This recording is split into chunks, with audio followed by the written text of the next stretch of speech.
ಅವಧೂತ ಚಿಂತನ ಶ್ರೀ ಗುರುದೇವದತ್ತ. ಸಮಸ್ತ ವೀಕ್ಷಕರಿಗೆಲ್ಲ ಅತ್ರಿಪುತ್ರ 007 ಯೂಟ್ಯೂಬ್ ಚಾನಲ್ಗೆ ಸ್ವಾಗತವಿದೆ. ನಾನು ಅತ್ರಿಪುತ್ರ 007. ಅತ್ರಿಪುತ್ರ 007 ನಾಮ್ ತೋ ಸುನಾ ಹೋಗಾ. ಆಗಸ್ಟ್ 12, 2026 ಕೇತುಗ್ರಸ್ತ ಖಗ್ರಾಸ್ ಸಂಪೂರ್ಣ ಸೂರ್ಯಗ್ರಹಣ ಸಂಭವಿಸ್ತಾ ಇದೆ. ನಿಮ್ಮದೇ ಆದ ರಾಶಿ ಕರ್ಕ ರಾಶಿಯಲ್ಲಿ ಗ್ರಹಣ ನಡೀತಾ ಇದೆ. ಕರ್ಕ ರಾಶಿಯ ಗಂಡಾಂತ ನಕ್ಷತ್ರವಾದ ಆಶ್ಲೇಷ ನಕ್ಷತ್ರದಲ್ಲಿ ಸೂರ್ಯಗ್ರಹಣ ನಡೀತಾ ಇದೆ. ಕೇತುಗ್ರಸ್ತ ಸೂರ್ಯಗ್ರಹಣ ಆಗಸ್ಟ್ 12 ಬುಧವಾರ.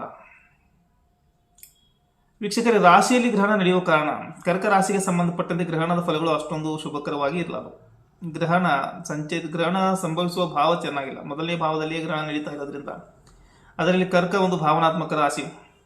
ಗ್ರಹಣಕ್ಕೆ ಗುರಿಯಾಗುವ ಗ್ರಹ ಸೂರ್ಯ, ಗ್ರಹಣವನ್ನುಂಟು ಮಾಡುವ ಗ್ರಹ ಛಿದ್ರಕಾರಕ, ಆಘಾತಕಾರಕ ಅಘೋರಿ ಕೇತುವಾಗಿದ್ದಾನೆ.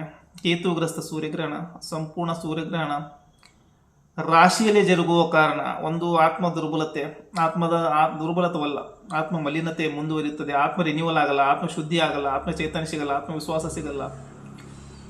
ಮೊದಲನೇ ಭಾವ ಆರೋಗ್ಯಕ್ಕೆ ಹಾನಿಯಾಗುತ್ತದೆ.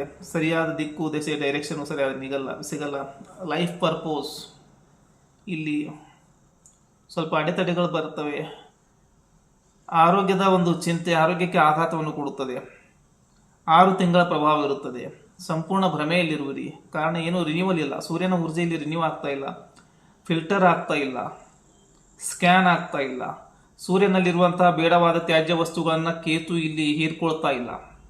4 ರಾಶಿಗಳಿಗೆ ಇದೇ ರೀತಿ ಆಗುತ್ತೆ. 4 ರಾಶಿಗಳಿಗೆ ಸ್ವಲ್ಪ 50% ಹೀರ್ಕೋತಾನೆ. ಇನ್ನು 4 ರಾಶಿಗಳಿಗೆ ಸಂಪೂರ್ಣವಾಗಿ ಹೀರ್ಕೊಂಡು ಆ ರಾಶಿಗಳಿಗೆ ಶುಭ ಫಲಗಳನ್ನು ಕೊಡ್ತಾನೆ. ಗ್ರಹಣ ಒಂದು ನೈಸರ್ಗಿಕ ಪ್ರಕ್ರಿಯೆ ಮತ್ತು ಅತಿ ಅವಶ್ಯಕ ಪ್ರಕ್ರಿಯೆಯಾಗಿದೆ. ಗ್ರಹಣದ ನಂತರವೇ ಸೂರ್ಯನ ಎನರ್ಜಿ ಪುನಶ್ಚೇತನವಾಗುತ್ತದೆ. ಆದರೆ ಕೆಲವು ರಾಶಿಗಳಿಗೆ ಇದು ಈ ರೀತಿ ಆಗಲ್ಲ. ಅವರಿಗೆ ಮುಂದಿನ ಗ್ರಹಣದವರೆಗೂ ಕಾಯಬೇಕಾಗುತ್ತದೆ. ಅದರಲ್ಲಿ ಈ ರಾಶಿ ಬರ್ತಾ ಇದೆ. ಸಂಪೂರ್ಣ ಭ್ರಮೆಯಲ್ಲಿ ಮುಂದುವರಿಯುವಿರಿ. ಆತ್ಮವು ಭಾರವಾಗುತ್ತದೆ. ಎದೆಯಲ್ಲಿ ನೋವು ಕಾಣಬಹುದು, ಹೃದಯ ನೋವು, ಹಾರ್ಟ್ ಬ್ರೇಕ್ ಸಿಚುವೇಶನ್ಗಳು ಬರಬಹುದು. ಇದರ ಜೊತೆ ನೇತ್ರ ಸಮಸ್ಯೆ, ಕಿವಿಯ ಸಮಸ್ಯೆ, ಎಲುಬುಗಳು ಸಮಸ್ಯೆ, ಬೋನ್ಸ್ ಪ್ರಾಬ್ಲಮ್ಗಳನ್ನು ನಾವು ಕಾಣಬಹುದಾಗಿದೆ. ಇಲ್ಲಿ ಭಾವನೆಗಳಿಗೆ ಗ್ರಹಣ ಆಘಾತ ನೀಡುತ್ತದೆ. ಕೇತು ಭಾವನೆಗಳಿಗೆ ಆಘಾತ ನೀಡುವನು. ಇನ್ನು ಗ್ರಹಣಕ್ಕೆ ಯಾರು ಗುರಿ ಆಗ್ತಾ ಇದ್ದಾರೆ?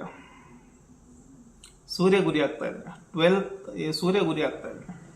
2ನೇ ಭಾವಾಧಿಪತಿ ರಾಶಿಯಲ್ಲಿ ಗ್ರಹಣಕ್ಕೆ ಗುರಿ ಆಗ್ತಾ ಇದೆ. ಹೀಗಾಗಿ ಸ್ವಲ್ಪ ಒಂದು ಆರೋಗ್ಯದ ಸಮಸ್ಯೆ, 2ನೇದು ಕೌಟುಂಬಿಕ ಸಮಸ್ಯೆಗಳು ಆಗುವ ಸಾಧ್ಯತೆ. ನಿಮ್ಮ ಭಾವನೆಗಳಿಗೆ ದುಃಖವಾಗಬಹುದು.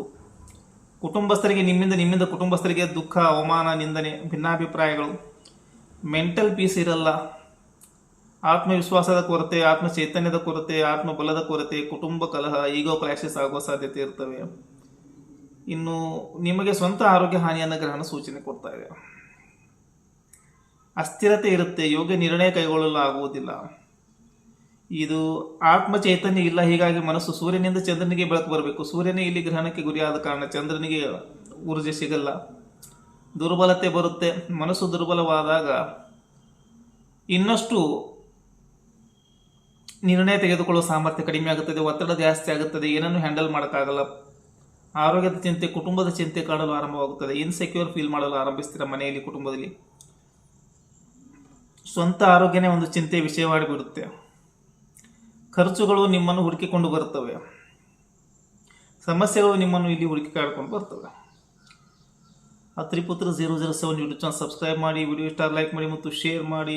ಮುಂದೆ ಚಂದ್ರಗ್ರಹಣ ವಿಡಿಯೋಗಳು ಕೂಡ ಬರ್ತವೆ. ಶ್ರೀ ಗುರುದೇವದತ್ತ.